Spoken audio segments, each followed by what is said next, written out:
eu cito uma entrevista que eu fiz com uma sobrevivente que mora no Rio de Janeiro, que era do campo de Parchins, na Tchecoslováquia, era um campo de trabalho só de mulheres. Eu a entrevistei.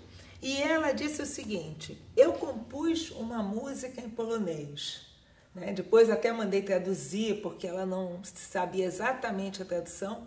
E ela contou: eu produzi essa música quando a gente vinha do trabalho, e aí todas as moças do meu barracão se uniam em torno de mim para nós terminarmos essa música. E para nós começarmos a cantar música. Então ela diz, essa música fez com que a gente esquecesse da fome, da saudade, do que a gente deixou para trás e o que vem pela frente.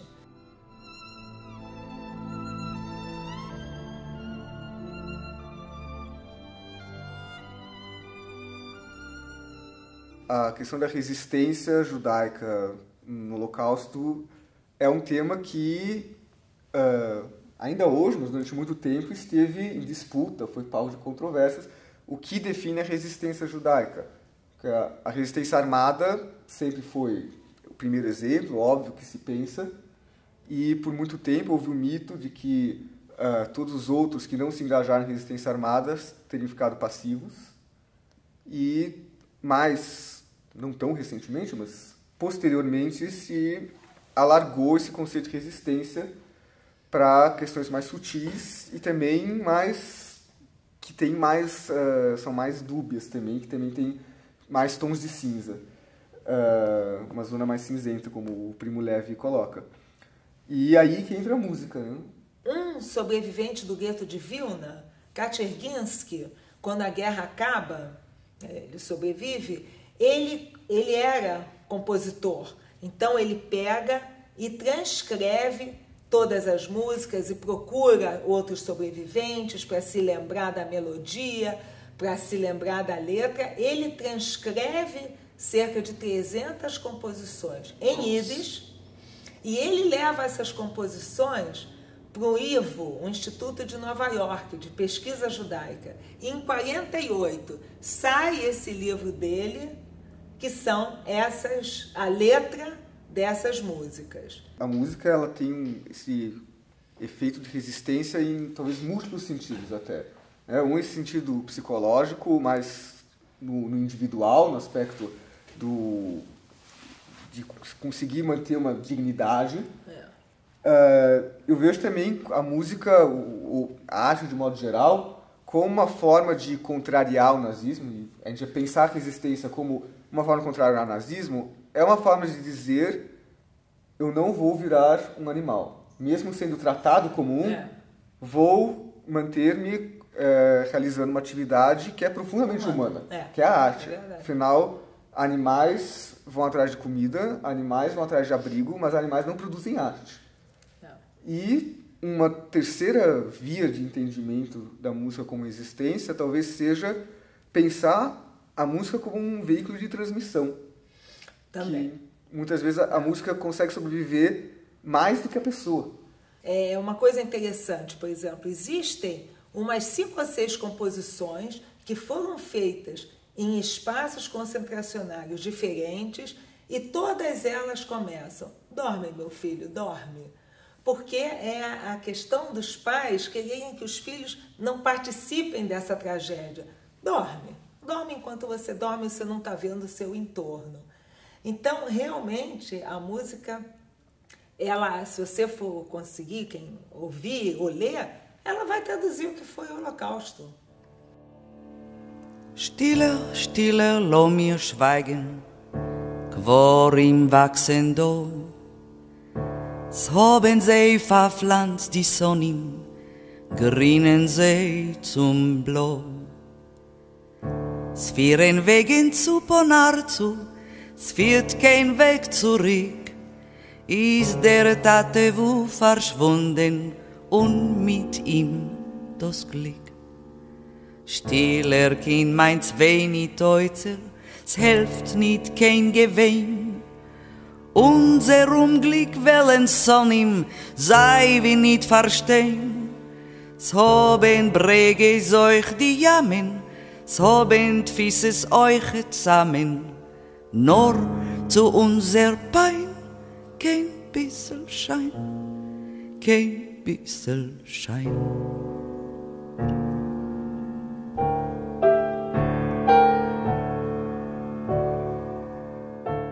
E às vezes a arte é capaz de dizer até aquilo que o discurso mais direto não é capaz. Por isso, às vezes, seja a música ou seja uma pintura, literatura, mesmo a literatura de ficção, às vezes é capaz de dizer aquilo que é indizível de outra forma, aquilo que falta até mesmo vocabulário para se colocar. A gente idealiza muito uma resistência, fala em resistência armada, fala em tentativa de derrotar o nazismo, mas na verdade esse tipo de resistência mais heróica, pouca gente fez na época da guerra, né? Mesmo se pensar os ingleses, os franceses, ninguém tinha muita força para se contrapor aos exércitos nazistas e tudo mais, né? Então, eu acho que está se descobrindo mais a importância desses pequenos gestos de resistência, né? Porque antes da guerra começar, antes dos campos de extermínio, de concentração serem criados, ninguém imaginava que alguém faria uma coisa daquela, né? Uma coisa tão inconcebível, né? E a comunidade judaica, por exemplo, que era enorme na Polônia, né, de 3.300.000 judeus, tinha uma vida riquíssima em termos de arte. Sim. Jornais, teatro, composições, era uma vida muito rica. E que eu acho que hoje é muito importante, quando a gente ensina Shoah, quando a gente ensina ao jovem o Holocausto, mostrar que esses 6 milhões ou tantos milhões que pereceram, esses tinham uma vida muito ativa antes da guerra. Eu acho importante. E esses pequenos atos, se eles podem ser pequenos no campo militar, talvez, de derrotar o nazismo na guerra, se pensar no longo prazo, em termos de uma derrota discursiva do nazismo, eles têm um efeito enorme de contrapor. Sim. E de mostrar que havia vida, havia resistência, havia ação dessas pessoas. Porque um risco que muitas vezes nós temos, e como educadores, inclusive, principalmente, é que frequentemente a história do Holocausto parece ser uma história do nazismo. Mesmo que não seja uma perspectiva nazista, é uma história em que os agentes são os nazistas. Ressaltar esses aspectos de resistência, por mais do aspecto micro que eles sejam, é uma forma de mostrar essa agência de múltiplos atores nesse contexto. O tango, por exemplo, o ritmo, o tango era proibido. Os nazistas não queriam ouvir tango. Para eles era uma música que retratava a submissão. Né? Realmente o tango, né? O homem é que leva, né? Não deixa de ser uma disputa entre as mulheres, quem vai dançar com aquele cavaleiro. Então, o tango era proibido pelos nazistas. E, por exemplo, Kaczerginski escreveu uma música chamada Frühling, Primavera, em ritmo de tango. Ich pflanze in Gedu von Gessel zu Gessel und kenn nit gefinnen kein Ort. Nit o is mein Liebe, wie tragt meine Liebe, Menschen, o sagt Gott Wart. Es leucht auf mein Heim, ins der Himmel, der Blaue. Was hab ich jetzt erfuhr? Ich steh wie ein Bettler bei jedem Teuer und bettel ein bisschen so.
Existe aquele caso de orquestras que inseriam, sem que os nazistas soubessem, porque sabiam que os nazistas gostavam de músicas, mas não entendiam muito, e inseriam no programa compositores judeus como uma forma que não era... Eles sabiam que os nazistas não iam perceber, até talvez torciam para que não percebessem, mas eles sabiam. Então era uma forma de elevação da moral, o desafio. O desafio. Eu estou sabendo o que eu estou fazendo, eu estou colocando um compositor judeu aqui, tocando no campo de concentração para os nazistas, um compositor judeu, e eles vão aplaudir. É verdade, essa questão das orquestras, né? Porque só Auschwitz teve 6 orquestras que eles organizaram para tocarem quando os prisioneiros chegassem, ou nas próprias festas dos nazistas. E muitas vezes eles faziam isso. Leva um pouco a gente a questionar essa ideia de que a música tem essa função benéfica sempre, né? Porque se a gente analisar, a cultura germânica que produziu o nazismo é a mesma cultura que produziu a música clássica, né?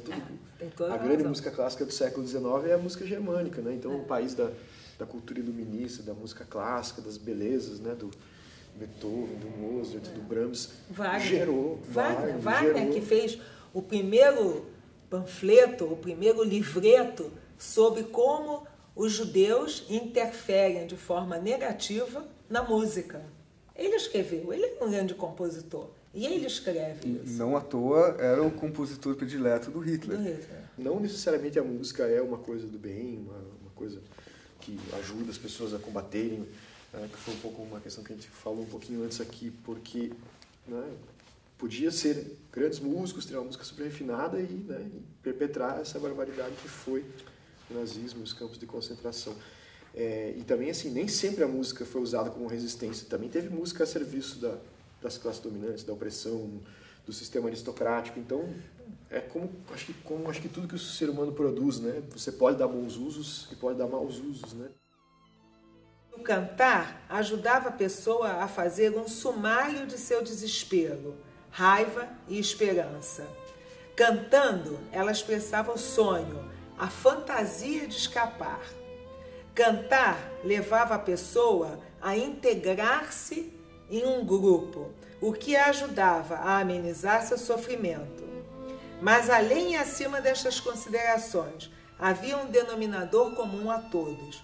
Os habitantes do gueto cantavam para sobreviver. Suas canções eram a voz humana, reclamando sua identidade num ambiente não humano.